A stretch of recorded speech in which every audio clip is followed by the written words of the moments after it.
Vegetable kurma എങ്ങനെ ഉണ്ടാക്കുന്നതെന്ന് നോക്കാം.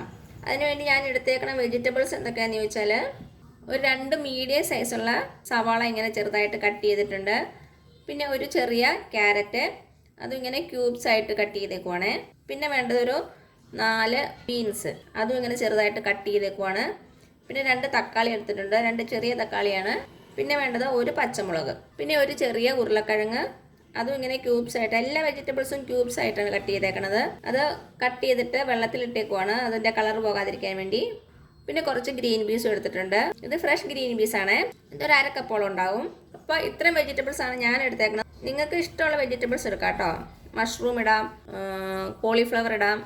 അപ്പം നിങ്ങളുടെ കയ്യിൽ ഏതാണോ ഉള്ളത് അതിടുക. അപ്പോൾ ഇനി നമുക്ക് നമ്മുടെ കുറുമ ഉണ്ടാക്കാൻ തുടങ്ങാം. ഇതാ ഇപ്പം ഞാനിവിടെ ഒരു കുക്കർ വെച്ചിട്ടുണ്ട്. അത് നന്നായിട്ടൊന്ന് ചൂടായിട്ട് വരട്ടെ കേട്ടോ.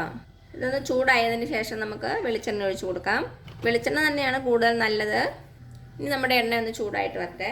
ഇപ്പം നമ്മുടെ എണ്ണ ചൂടായിട്ടുണ്ട്. ഇതിലേക്ക് ഒരു ചെറിയ കഷ്ണം പട്ട ഇട്ട് കൊടുക്കാം. അതേപോലെ തന്നെ 3 ഏലക്ക, ഒരു 3 ഗ്രാമ്പു.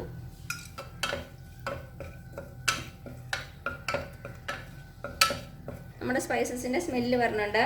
ഈ സമയത്ത് നമ്മൾ ചെറുതായിട്ട് കട്ട് ചെയ്ത് വെച്ചിരിക്കുന്ന സവാള ഇട്ട് കൊടുക്കാം. ഒന്ന് ഇളക്കി കൊടുത്തിട്ടുണ്ട്. ഇനി ഇതിലേക്ക് ഒരു 5 അല്ലി വെളുത്തുള്ളി ചതച്ചതിട്ട് കൊടുക്കാം. അതേപോലെ തന്നെ ഒരു ചെറിയ കഷ്ണം ഇഞ്ചി ചതച്ചത്. അപ്പോൾ നിങ്ങൾക്ക് ഇഞ്ചിയും വെളുത്തുള്ളിയും ചതച്ചതില്ലെങ്കിൽ പേസ്റ്റ് ആയാലും ഇട്ടാൽ മതി. ഒരു 2 ടീസ്പൂൺ ഇഞ്ചി വെളുത്തുള്ളി പേസ്റ്റ് ചേർത്താൽ മതി. ഇത് നമ്മുടെ ഉള്ളിയുടെ കളർ ഒന്ന് ചെറുതായിട്ട് മാറി വരണം. തീ ഒരു മീഡിയം ഫ്ലെയിമിൽ ഇട്ടാൽ മതിയേ. അപ്പം എന്താ നമ്മുടെ സവാളയുടെ കളറൊക്കെ ഒന്ന് മാറിയിട്ടുണ്ട്. ഈ സമയത്ത് നമ്മൾ കട്ട് ചെയ്ത് വെച്ചിരിക്കുന്ന പച്ചമുളക് ഇട്ട് കൊടുക്കാം. ഒരു പച്ചമുളകാണ്. ഒരു 4-5 മിനിറ്റ് ആയിട്ടുണ്ട്. അപ്പം നമ്മുടെ സവാള ഒന്ന് ചെറുതായിട്ട് കളറൊക്കെ മാറിയിട്ടുണ്ട്. ഇത്ര മതിയാവും. ഇനി ഇതിലേക്ക് നമുക്ക് തക്കാളി ചേർത്ത് കൊടുക്കാം. 2 കുഞ്ഞ് തക്കാളിയാണ്. വലിയ തക്കാളിയാണെങ്കിൽ 1 ചേർത്താൽ മതി. ഇപ്പോൾ 2-3 മിനിറ്റ് ആയിട്ടുണ്ട്. നമ്മുടെ തക്കാളി ഒന്ന് വെന്തുടഞ്ഞിട്ടുണ്ട്. ഇനി ഇതിലേക്ക് നമുക്ക് വെജിറ്റബിൾസൊക്കെ ചേർത്ത് കൊടുക്കാം. ക്യാരറ്റ് ചേർത്ത് കൊടുക്കാം, ബീൻസ്, ഉരുളക്കിഴങ്ങ്, ഇത് ഗ്രീൻ പീസ് എല്ലാം കൂടി ചേർത്തൊന്ന് നന്നായിട്ട് മിക്സ് ചെയ്ത് കൊടുക്കുക.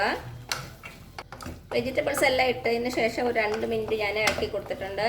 ഇനി ഇതിലേക്ക് നമുക്ക് പൊടികളൊക്കെ ചേർത്ത് കൊടുക്കാം. ഇതിലേക്ക് നമുക്ക് ആവശ്യത്തിനുള്ള ഉപ്പ് ചേർത്ത് കൊടുക്കാം. ഇനി പൊടികളൊക്കെ ചേർത്ത് കൊടുക്കാം. 1 ടീസ്പൂൺ മല്ലിപ്പൊടി ചേർത്ത് കൊടുക്കുക. ഒരു 1/4 ടീസ്പൂൺ കാശ്മീരി ചില്ലി പൗഡർ. ഇതൊരു കളറിന് വേണ്ടി ചേർക്കണമാണേ, നിർബന്ധമൊന്നുമില്ല. നമ്മുടെ നോർമൽ ചില്ലി ആയാലും മതി. നോർമൽ ചില്ലി ആണെങ്കിൽ ഒരു 1/2 ടീസ്പൂൺ ചേർത്താൽ മതി കേട്ടോ. പിന്നെ ഒരു 1/4 ടീസ്പൂൺ മഞ്ഞൾപ്പൊടി എല്ലാം കൂടി ചേർത്ത് നന്നായിട്ടൊന്ന് ഇളക്കി കൊടുക്കുക. ഇതിൻ്റെ പച്ചമണം ഒന്ന് മാറണം. ചെറു തീയിലിട്ടാൽ മതി. 1 മിനിറ്റ് ഒന്ന് വഴറ്റി കൊടുക്കുക. അപ്പം നമ്മുടെ പൊടികളുടെ പച്ചമണമൊക്കെ ഒന്ന് മാറിയിട്ടുണ്ട്. ഇത്ര മതിയാകും. ഇനി ഇതിലേക്ക് നമുക്ക് ആവശ്യത്തിന് വെള്ളം ഒഴിച്ചു കൊടുക്കാം. നമ്മുടെ പച്ചക്കറികൾ മൂടിക്കിടക്കുന്ന അത്രയും വെള്ളം ഒഴിക്കണേ. ഇത്ര മതിയാവും. ഉപ്പൊക്കെ ഒന്ന് ചെക്ക് ചെയ്ത് നോക്കുക. ഇപ്പോൾ ഉപ്പ് ഇത്രയും മതിയാവും. ഇനി നമുക്ക് വേണമെങ്കിൽ പിന്നെ ചേർക്കാം. ഇനി ഇതൊരു മീഡിയം ഫ്ലെയിമിൽ വെച്ചിട്ട് ഒരു വിസിൽ. അപ്പോഴേക്കും നമ്മുടെ വെജിറ്റബിൾസൊക്കെ നന്നായിട്ടൊന്ന് വെന്തിട്ടുണ്ടാവും. അപ്പോൾ ഞാനിത് അടച്ചു വയ്ക്കുവാണേ. ഇപ്പോൾ ഇതിവിടെ ഇരുന്ന് വേവട്ടെ. മീഡിയം ഫ്ലെയിമിൽ ഒരു വിസിൽ. തനിയെ ആവി പോയതിന് ശേഷം നമുക്ക് തുറന്നു നോക്കാം. അപ്പം നമ്മുടെ വെജിറ്റബിൾസൊക്കെ വേകണ സമയം കൊണ്ട് നമുക്ക് കുറച്ച് തേങ്ങാപ്പാൽ എടുക്കണം. ഇവിടെ ഞാനൊരു 1/2 മുറി തേങ്ങയാണ് എടുത്തേക്കണത്. കപ്പളവിനാണെങ്കിൽ 1 കപ്പോളം എടുത്തോളൂ കേട്ടോ. പിന്നെ നമുക്ക് വേണ്ടത് കുറച്ച് കാഷ്യൂനട്ട്, ഒരു 10-20 എണ്ണം ഉണ്ടാവും. അത് കുറച്ച് നേരം വെള്ളത്തിൽ കുതിർക്കാൻ വെക്കണം. അപ്പം നമ്മൾ കുക്കിംഗ് ഒക്കെ സ്റ്റാർട്ട് ചെയ്യുന്നതിന് മുമ്പ് ആദ്യമേ ഇത് വെള്ളത്തിലിടുക. അപ്പം നമുക്ക് അരയ്ക്കാറാകുമ്പോഴത്തേനും നന്നായിട്ട് കുതിർന്നിട്ടുണ്ടാവും. ഫസ്റ്റ് നമുക്ക് തേങ്ങാപ്പാൽ എടുക്കാം. ഒരു മിക്സി ബൗളിലേക്ക് തേങ്ങ ഇട്ടിട്ടുണ്ട്. അതിലേക്ക് 1 കപ്പ് വെള്ളം ഒഴിച്ച് കൊടുക്കാം. എന്നിട്ട് നന്നായിട്ടൊന്ന് അരച്ചെടുക്കുക. നമ്മുടെ തേങ്ങ അരച്ചുകൊണ്ട് വന്നിട്ടുണ്ട്.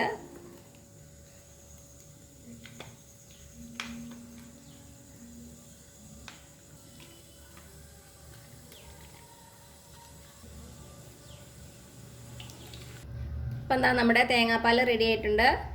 ഇത് നമുക്ക് മാറ്റി വയ്ക്കാം. ഇനി നമുക്ക് നമ്മുടെ കാഷ്യൂനട്ടും ഒന്ന് നന്നായിട്ട് അരച്ചെടുക്കണം. നമ്മുടെ കാഷ്യൂനട്ട് നന്നായിട്ട് അരഞ്ഞിട്ടുണ്ട്. ഇത് നമുക്കൊരു പാത്രത്തിലേക്ക് മാറ്റാം.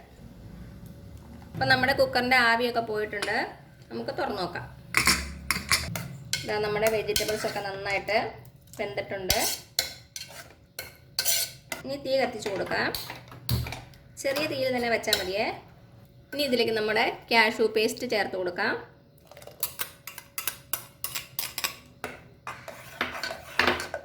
ഒന്ന് ചെറുതായിട്ട് തിളച്ച് വരട്ടെ. ഇതാ നമ്മുടെ കുറുമ തിളച്ച് വന്നിട്ടുണ്ട്. ഇനി ഇതിലേക്ക് നമ്മുടെ തേങ്ങാപ്പാൽ ചേർത്ത് കൊടുക്കാം. തേങ്ങാപ്പാൽ ചേർത്ത് കഴിഞ്ഞാൽ പിന്നെ തിളയ്ക്കേണ്ട ആവശ്യമില്ല. ഒന്ന് ചെറുതായിട്ട് ചൂടായിട്ട് വന്നാൽ മതിയേ. ഉപ്പൊക്കെ ഒന്ന് ചെക്ക് ചെയ്ത് നോക്കുക. ഒരു നുള്ളുപ്പും കൂടെ ചേർത്ത് കൊടുക്കുവാണേ. ഞാൻ ചെറുതീയിലാണ് വെച്ചേക്കണത്. ഇനി അവസാനമായിട്ട് നമുക്ക് കുറച്ച് മല്ലിയിലയും കൂടെ ചേർത്ത് കൊടുക്കാം. മല്ലിയില ഇഷ്ടമാണെങ്കിൽ മാത്രം ചേർത്താൽ മതി, അല്ലെങ്കിൽ കുറച്ച് കറിവേപ്പില ഇട്ടാലും മതി കേട്ടോ. തേങ്ങാപ്പാലൊക്കെ ഒന്ന് ചൂടായിട്ടുണ്ട്. ഞാൻ തീ ഓഫ് ചെയ്യാണ്. ഇനി നമുക്കൊരു സെർവിങ് പാത്രത്തിലേക്ക് മാറ്റാം. അപ്പോൾ ഇത്രയുള്ള നമ്മുടെ ടേസ്റ്റി ആയിട്ടുള്ള വെജിറ്റബിൾ കുറുമ. നമ്മൾ റെസ്റ്റോറൻറ്റിലൊക്കെ പോയി കഴിക്കുന്ന അതേ ടേസ്റ്റാണ്. എല്ലാവരും ഒന്ന് ട്രൈ ചെയ്ത് നോക്കുക. അപ്പത്തിൻ്റെ കൂടെയും ഇടിയപ്പത്തിൻ്റെ കൂടെയും ചപ്പാത്തി, പൂരി എല്ലാത്തിൻ്റെ കൂടെ പോകും. അപ്പോൾ തയ്യാറാക്കി നോക്കിയിട്ട് അഭിപ്രായങ്ങൾ അറിയിക്കാൻ മറക്കരുത്. അപ്പോൾ ഈ വീഡിയോ ഇഷ്ടമാണെങ്കിൽ ആ താഴെ കാണുന്ന സബ്സ്ക്രൈബ് ബട്ടണിൽ ഒന്ന് പ്രസ് ചെയ്ത് സപ്പോർട്ട് ചെയ്യണേ. അതേപോലെ തന്നെ ലൈക്ക് ചെയ്യാനും ഷെയർ ചെയ്യാനും മറക്കരുത്. പുതിയൊരു വീഡിയോ ആയിട്ട് വരുന്നവരേക്കും thank you so much. By.